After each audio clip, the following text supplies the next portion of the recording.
জয়গুরু।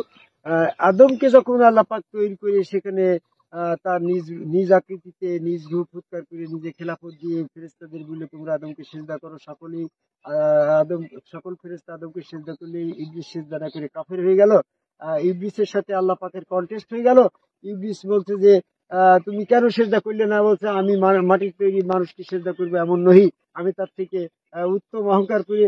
তখন আল্লাহ বললো যে যাও তুমি এখান থেকে লানত প্রাপ্ত বহিষ্কার হয়ে গেলে।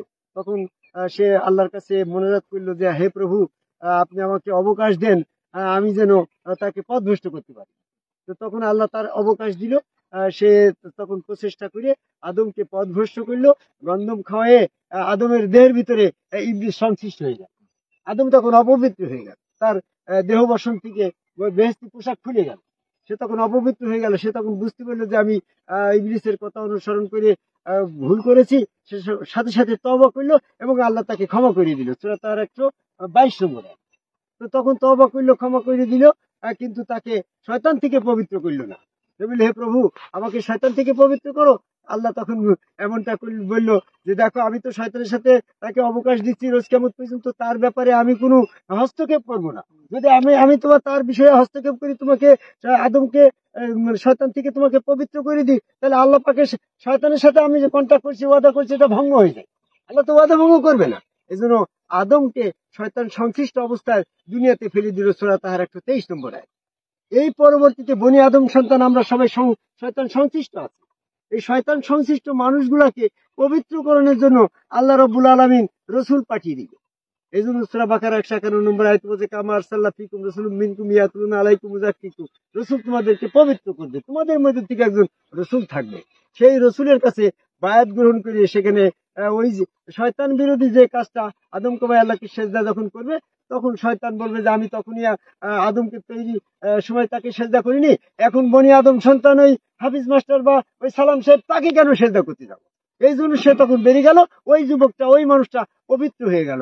হাসরের দিন যখন মানুষের ঈমান পরীক্ষা করা হবে, কে পবিত্র ছিল আর কে অপবিত্র ছিল, কে মুমিন ছিল কে কাফের ছিল, এটা পরীক্ষা করার জন্য আল্লাহ তখন মানবাকৃতি ধারণ করে পা উন্মোচন করে সেদিন সেজদা দিতে বলবে। ইয়াউমি ইয়াকশাফান সাকিন ইলা সুজদান, হ্যাঁ, সূরা কালামের 42 নম্বর আয়াত। সে তখন যারা এই দুনিয়াতে সেজদা করছিল তারা সেজদা করতে পারবে।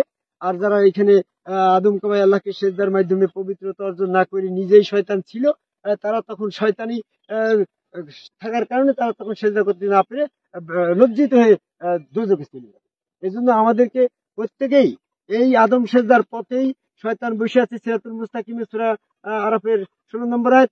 এই জায়গা থেকে আমাকে বেরিয়ে আসতে হবে। যে যত বড় অলি হোক, আকাশ দিয়ে উড়িয়ে যাক, যত কেরামতি দেখাক, সে যখন তার গুরু কাছে সেজদা ভক্তি করে নাই, নিশ্চিত সেই লোকটা স্বয়ং শয়তানি রয়েছে। কি বলেন না?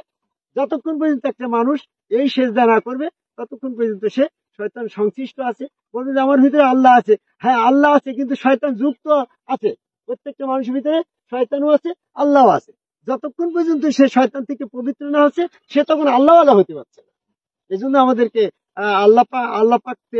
আল্লাহকে আমার ভিতর থেকে জাগ্রত করতে হলে, আমার মস্তিষ্কের ভিতর থেকে যদি আমি আল্লাহকে দর্শন করতে চাই, তাহলে রসুলের হাত, আল্লাহর হাত, রসুলের পর আল্লাহর পর রসুল স্রোতেই আল্লাহ বিশ্বাসে সেখানে সেজদা ভক্তি করলে শয়তান যখন চলে গেল, আমার মন মস্তিষ্কের ভিতর থেকে তখন আমি আমার প্রভু দর্শন পাবো।